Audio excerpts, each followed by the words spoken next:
আপনি কি অজানা ভয়, বুক ধড়ফড়, দুশ্চিন্তা বা অশান্তিতে ভুগছেন?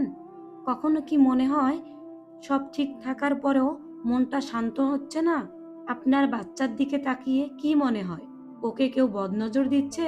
প্রিয় বোন, আজকের এই ভিডিওটি আপনার জন্যই, কারণ আজ আমরা কথা বলবো এমন এক আয়াত নিয়ে যা নিজেই আপনার ও আপনার সন্তানের জন্য অদৃশ্য ঢাল হয়ে দাঁড়াবে।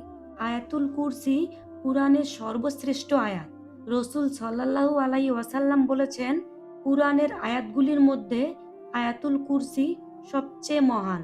এই আয়াতে আল্লাহ তাআলার এমন এক মহিমা বর্ণনা করা হয়েছে, যিনি কখনো তন্দ্রাচ্ছন্ন হন না, কখনো ঘুমান না, যার অনুমতি ছাড়া কেউ কারো ক্ষতি করতে পারে না। আজ হাদিসের আলোকে আয়াতুল কুরসির 5টি আশ্চর্য ফজিলত আপনাদের সামনে তুলে ধরব। 1. শয়তান থেকে সম্পূর্ণ হেফাজত। ঘুমানোর আগে আয়াতুল কুরসি পড়লে সারা রাত একজন ফেরেশতা পাহারা দেন, শয়তান সেই ঘরে প্রবেশ করতে পারে না। 2. ফজর নামাজের পর পড়লে জান্নাতের সুসংবাদ। রসুল সাল্লাল্লাহু আলাইহি ওয়াসাল্লাম বলেছেন, যে ব্যক্তি প্রতিটি ফরজ নামাজের পর আয়াতুল কুরসি পড়ে তার জন্য জান্নাতের প্রবেশের একমাত্র বাধা হলো মৃত্যু। 3. বদনজর ও জাদু থেকে সুরক্ষা। আয়াতুল কুরসি এমন এক আয়াত যা বদনজর, হিংসা ও জিন শয়তানের কুমন্ত্রণা থেকে একটি দুর্গের মতো রক্ষা করে। 4. সন্তানের উপর পড়লে বিশেষ হেফাজত। মা হিসেবে আপনি চাইলে সন্তানের মাথায় হাত রেখে বা দূর থেকে আয়াতুল কুরসি পরে ফু দিতে পারেন। এটি সন্তানের জন্য দোয়া ও সুরক্ষার ঢাল। 5.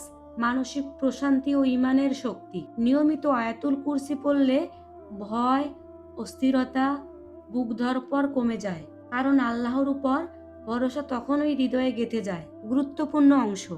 অনেক বোনেরা প্রশ্ন করেন, পিরিয়ড অবস্থায় আয়াতুল কুরসি পড়া যাবে কি? এটির সমাধান হলো, দোয়া ও হেফাজতের নিয়তে আয়াতুল কুরসি পড়া যায়। মোবাইল দেখে বা মুখস্থ পড়লেও কোনো সমস্যা নেই। অর্থাৎ কোনো অবস্থাতেই এই মহামূল্যবান আমল থেকে নিজেকে বঞ্চিত করবেন না। প্রিয় বোন, আয়াতুল কুরসি শুধু একটি আয়াত নয়, এটি একজন মুমিন নারীর সবচেয়ে শক্তিশালী অস্ত্র। আজ থেকেই শুরু করুন। ফরজ নামাজের পর, ঘুমানোর আগে, নিজের ও সন্তানের জন্য। আল্লাহ তাআলা আমাদের সবাইকে এই আমলের উপর অবিচল থাকার তৌফিক দান করুক।